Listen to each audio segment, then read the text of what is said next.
Dulu waktu saya masih di UGM, di Teknik Kimia, saya jalani 1 semester, kemudian semester kedua, terus saya ingin pindah haluan untuk belajar agama ya. Akhirnya saya tidak lulus dari UGM, tapi saya lolos dari UGM ya. Ketika saya mau lolos, saya minta pendapat dari banyak orang. Semua orang melarang, kamu jangan keluar, kamu jangan keluar. Kamu berhasil nanti kalau di UGM, sabar, kamu akan jadi sukses, jadi gini, macam-macam. Semua tidak ada yang mendukung kecuali ibu saya. Kecuali ibu saya. Yang penting bagi saya, ibu mendukung, selesai. Akhirnya ibu bilang, terserah kamu nak. Kalau kamu memang mau pilihanmu itu, silakan. Bismillah, saya keluar. Saya keluar. Akhirnya saya belajar di pondok Jamil Rahman kira-kira 1,5 tahun. Kemudian setelah itu saya diterima di Madinah. Terima di Madinah. Sebelum ke Madinah juga saya menikah. Kemudian minta izin juga ibu ya. Tafadhal, silakan menikah. Kemudian saya berangkat ke Madinah. Jadi dia bukan seorang wanita yang ahli ibadah, bukan seorang wanita yang rajin puasa sunnah, tidak. Tetapi saya yakin doa orang tua sangat mudah dikabulkan. Karena tidak ada orang yang tulus mendoakan kita seperti orang tua kita. Ya, seperti orang tua kita. Akhirnya saya kuliah sampai akhirnya selesai S1, kemudian ada pendaftaran S2 waktu itu. Pendaftaran S2 masuk Qismul Aqidah. Ketika itu ada isu, dikatakan kepada saya, Firanda, kamu jangan masuk situ. Kenapa? Yang diterima cuma 3 orang. Akhirnya saya bilang, teman-teman bilang, teman-teman orang-orang Arab bilang, Firanda, kamu jangan daftar situ. Yang terima cuma 3 orang. Saya bilang, tenang aja. Kalau terima 3 orang, saya nomor 3 insya Allah. Kamu gaya sekali, tenang aja. Saya dalam hati, saya punya ibu yang akan mendoakan saya. Saya punya senjata yang paling kuat.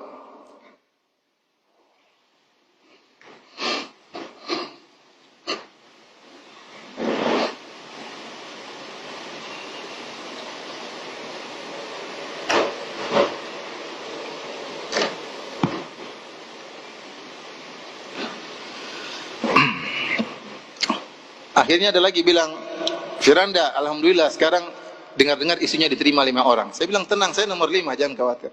Jadi mereka, teman-teman saya tambah jengkel. Kamu sombong banget, tenang aja, saya nomor 5. Akhirnya benar, waktu ujian, hari pas mau ujian, pagi-pagi di sana, jam sebelumnya, saya telepon ibu ya. Saya telepon ibu, sholat malam, saya bangunkan. Sini di Madinah masih mungkin jam 12 malam, saya telepon. Sekarang, Bu, Mama bangun, sholat. Saya telepon istri saya juga, bangun, sholat. Karena besok ujian. Ini ikut ujian. Alhamdulillah, ketika pengumuman, qadarullah gitu, saya nomor 1. Saya nomor 1. Setelah itu, kita terima 18 orang. Dari 18 orang ini, atau 20 orang, saya lupa, harus tes lagi Quran. Yang terima rata-rata IP-nya 5. Kira-kira di Madinah IP-nya 5. Saya IP cuma, saya lupa, 4,8 kalau nggak salah. Teman-teman saya banyak IP-nya 5 ketika itu. Kalau nggak salah berapa hari kemudian ujian Quran. Ujian berikutnya. Wah, ujiannya susah.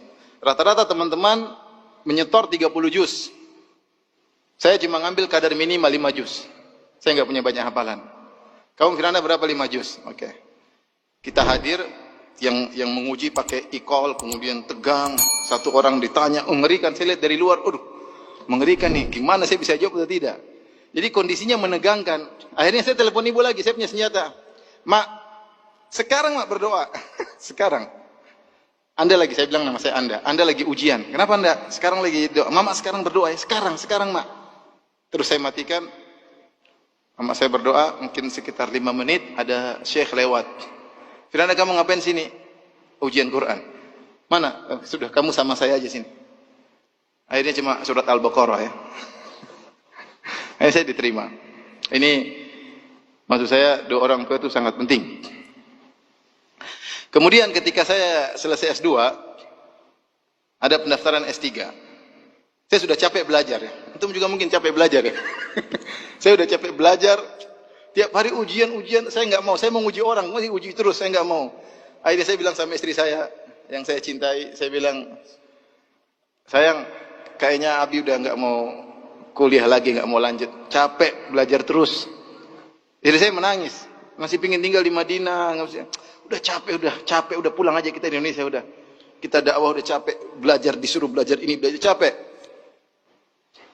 Istri saya akhirnya nurut ya, sudah, dia pulang. Tapi ada mama, saya harus bilang dulu, Mak, saya bilang nama saya Anda ya, Mak, Anda mau pulang. Kenapa? Gak lanjut, enggak, capek Mak, belajar capek. Kata mama saya, kata ibu saya, sudah, Anda masuk aja ujian. Pokoknya masuk aja ujian. Terima nggak terima, masuk ujian. Kalau nggak terima pulang. Sudah, akhirnya saya masuk ujian dengan kurang persiapan. Karena memang saya niatnya mau pulang.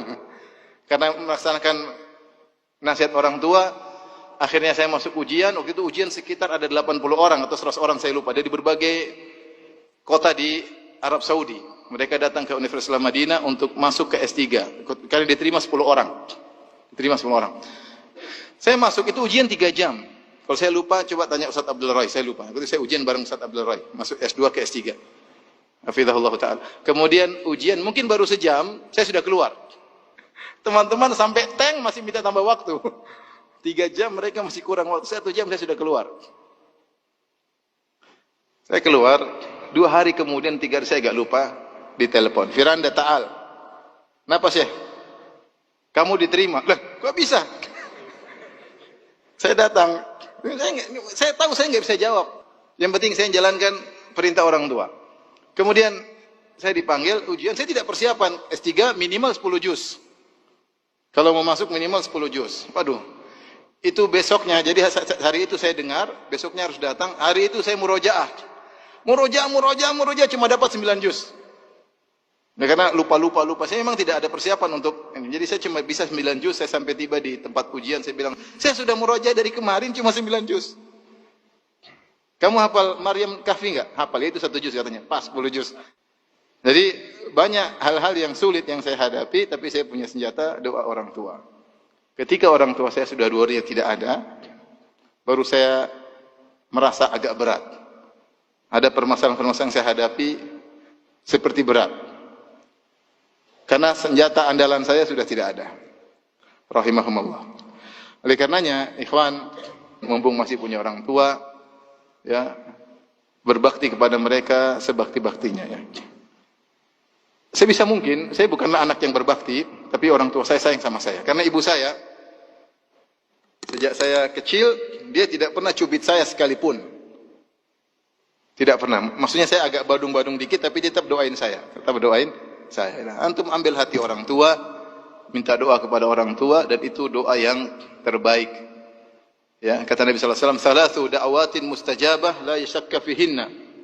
3 doa yang pasti dikabulkan, tidak diragukan lagi. Doaul walid li waladihi. Doa orang tua kepada anaknya. Ketika saya munaqasyah S3, terus saya lulus, saya dipanggil oleh dosen penguji, yaitu Syekh Muhammad Qadah, Syekh Mahmud Al-Qadah. Dia orang aslinya dari Kedah, dari Malaysia, tapi dia belajar di Madinah sampai mengambil profesor dan dia punya kedudukan tinggi di Universitas Madinah.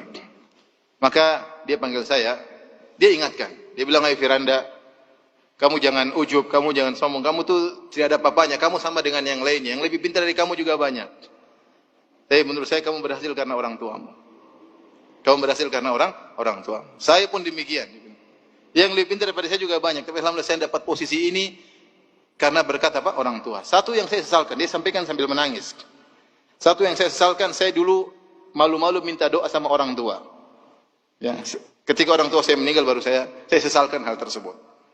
Jadi antum jangan lupa kalau mau kemana, telepon orang tua. Minta doa apa? Orang tua. Berusaha hidup ini membuat orang tua berbahagia. Kalau ibu lihat antum, ibu senang. Jangan lihat antum, ibu mukanya kusut, jangan ya. Karena antum memang bermasalah ya. Sehingga kalau antum dilihat ibu jadi kusut, bapak ngelihat antum jadi jengkel ya. Kok bisa ada anak seperti ini ya? Oleh karenanya, ini yang pertama, jangan lupa mau sukses apapun di dunia maupun akhirat, jangan lupa untuk berbakti kepada orang tua. Saya punya teman di Jakarta, dia kerja, dia bilang sama saya, Ustaz, saya kerja sehari mungkin cuma sebulan cuma 3 jam kalau di total kerja saya. Cuma telepon saja, telepon sini. Dia bilang suatu hari, sebabnya dia dapat kemudahan seperti suatu hari, ibunya punya hutang dan lagi ditagih-tagih. Dan dia waktu itu sudah nabung uang selama setahun kalau tidak salah 15 juta. Ibunya sedang ditagih-tagih. Akhirnya ibunya bilang sama dia, akhirnya dia bayar 12 juta.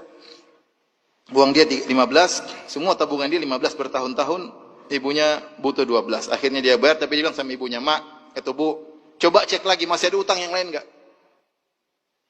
Masih ada enggak? Ibunya bilang, cek-cek, ternyata masih ada, Nak. Masih ada 3 juta lagi. Pas 15 juta.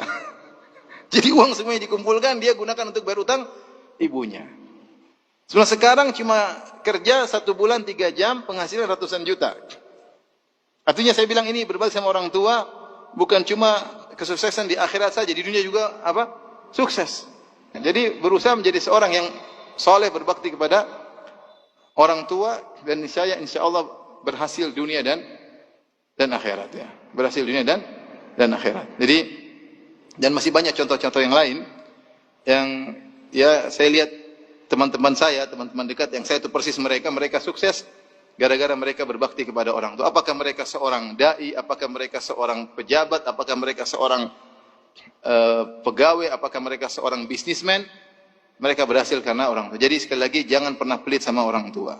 Kalau orang tua pelit sama antum dulu, antum tidak akan sehat seperti ini. Ya, misalnya orang tua anak lagi sakit, sudah cari dokter yang murahan aja. Kasih susu yang murahan saja. Antum mungkin kurus krempeng kecil. Ya, tapi ternyata antum masya Allah kuat, segar. Berarti orang tua dulu tidak perhitungan. Sampai sebagian orang tua jual sawah, jual ini, jual anu. Karena antum belum jadi orang tua, jadi nggak ngerti ya. Kita udah jadi orang tua, bagaimana sayang kita sama anak-anak luar biasa. Meskipun anak-anak mungkin kurang ngerti. Jadi orang tua tidak pernah perhitungan sama anak-anak. Jangan antum sudah besar nanti perhitungan sama orang tua. Sekarang antum masih belajar. Nanti kalau sudah sukses, jangan sampai perhitungan sama orang tua. Sama orang tua pokoknya jor-joran. Disitulah pahala sangat besar. Kata Nabi SAW, فَفِيهِمَا فَجَاهِدْ. Maka berjihadlah untuk berbakti kepada kedua orang tua. Berbakti kepada kedua orang tua butuh perjuangan. Sampai Nabi mengatakan itu adalah jihad. Perjuangan waktu, perjuangan pikiran, perjuangan perasaan. Apalagi orang tua sudah tua. Mungkin pikun, mungkin suka ngomel-ngomel. Sabar. Itu adalah surga kita. Ilzam rizlaiha fathammal jannah. Kata Nabi, lazimilah kedua kaki ibumu, disitulah surgamu.